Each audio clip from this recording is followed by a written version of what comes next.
Joined now by John Maxse, who is the communications consultant to the British Horse Racing Authority. John, welcome to the show. And you're going to give us some background of what happened to Grey Pearl down at the start when unfortunately she got upset in the stalls, got down, was attended to by handlers and unfortunately had to be put down. Can you talk us through what happened at the start? Yes, I mean, following the incident, actually the stewards held an inquiry and they spoke to Michael Hills, the starter, and the vets involved. Michael said that actually she was very quiet initially in the stalls, there wasn't a problem. Then, for some unknown reason, she went down all of a sudden, got down on her knees. He obviously came off the horse, well, took himself off the horse and was saved from going down with her. Stalls handlers and the racecourse vet, who was at the start with her very quickly, became apparent that there was a problem. She didn't want to seem to get up on her own.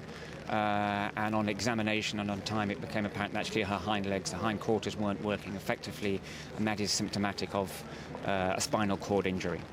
Right. So there was then the process of how to deal with that, but the vet and the BHA veterinary officer who were down there consulted, and actually the decision was made that they had no option but to put her down on welfare grounds. So that, I mean, it looked like she wasn't panicking to our eyes, but actually that docility was down to incapacitation more than anything else. I think there was probably a combination of shock involved, so that there was that, but I think also her hindquarters were not working in the way they would normally. You know, you might often see a filly or a horse who gets down would be more mobile trying to get up, and actually I think the spinal cord injury was stopping her from doing that, so the decision was taken quite rightly that they had to put her down. And how quickly was she put down between the time that the injury was diagnosed and she was put down? How much time elapsed between that period? I don't know really on the particular timings. I mean, I think that what you have in those situations is a very difficult situation in that we didn't know exactly what the status of the how grave the injury was, and everybody here, and I was one of those who was here and watching on the big screen on the parade ring, we didn't know quite what was happening. And I think actually in hindsight one could almost have said that although we weren't appraised of the full facts, I think one of the things we can learn from that is actually just to let people know that treatment was being administered and we were going to be able, because 1 minute seems like 5 minutes. Yes. When there is nothing to be able to be said. And a decision was made that the race was going to be delayed, that it was an announcement made about the filly being withdrawn. But I was conscious, as others were, that actually that there could have been more information. Against that is you want to be able to say things with a degree of certainty, and that wasn't apparent at the time. I think there's a difference between, say, giving exact details about the horse that's involved in the time and giving a general understanding to the public who are gathered here, many of whom might be racing for the first time, might never come back racing again, what kind of treatment and what kind of attention a horse that gets into difficulty might be able to expect. That's a different thing to giving out detail.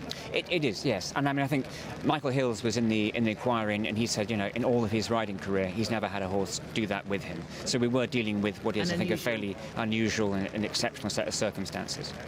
But then again, racing has had this kind of communication vacuum in the past. We've had the Horatio Nelson incident, we've had incidents at Aintree after the Grand National, where again silence has sort of resounded around the course when I think the British Horse Racing Authority could make more efforts. I think I don't think I would be drawn into incidents such as a post-race one. I think what is the learning here is you had a situation which was actually delaying racing and the start of the race, and there wasn't enough information perhaps going around about what was happening and how that delay would be borne out. But I wouldn't want to make comparisons with other situations. But a solution going forward potentially could be some sort of protocol for racecourses. I mean, obviously there's racecourses around the country, different people running them. 60 racecourses around the country, but yes, I mean, I'm sure, as with everything one goes, you can learn from that. I think this was a fairly exceptional set of circumstances, but there is more that we can do, I think, to keep people abreast of information. That's what that's what we should be doing.